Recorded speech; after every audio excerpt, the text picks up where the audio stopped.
The Massachusetts Taxpayers Foundation recently released a report that targeted 2 areas needing reform within the state's human services system. One recommendation is to standardize and consolidate the state's 149 area offices under the Executive Office of Health and Human Services that house nearly 5,500 staff.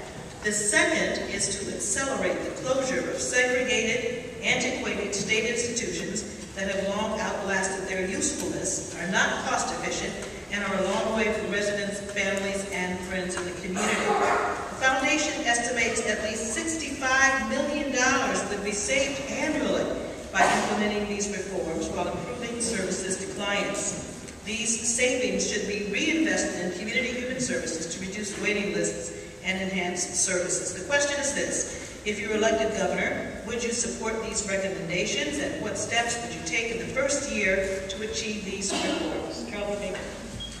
Well, I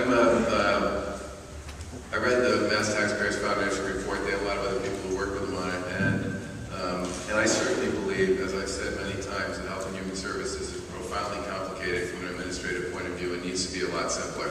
I actually think the recommendation they make with regard to the approach to the area office structure and the administrative structure is a good one.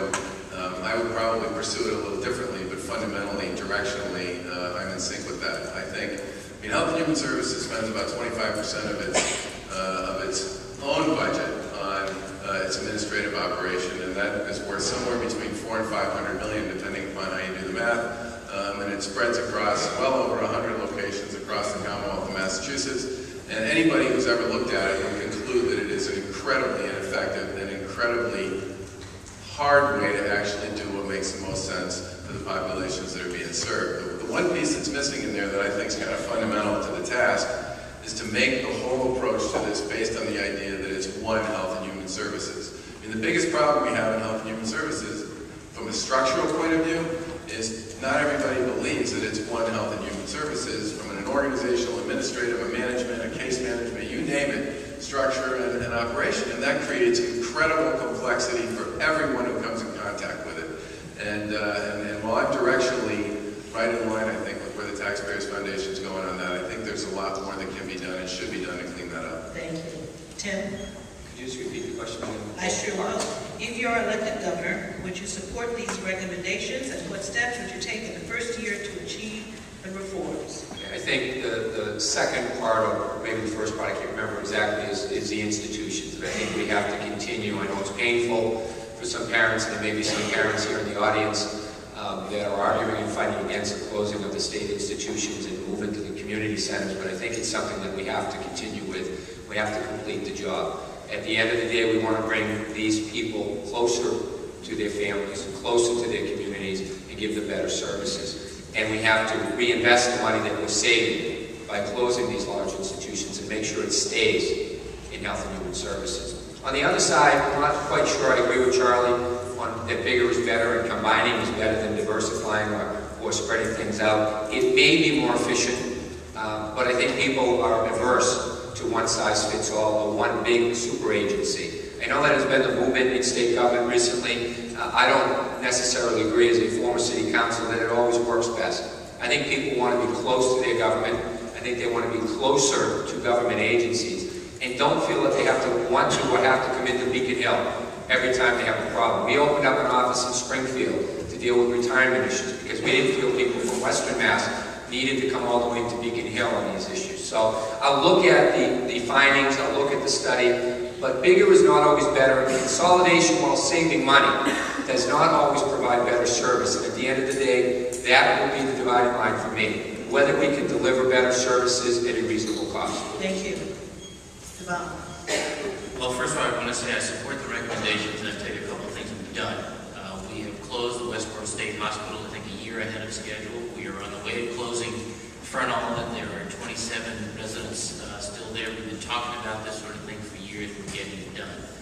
We're moving 160, I think, residents a year under the Roland settlement out of nursing home settings and into community settings, and we're diverting those savings into community settings to support that community-based service. So I think that's right.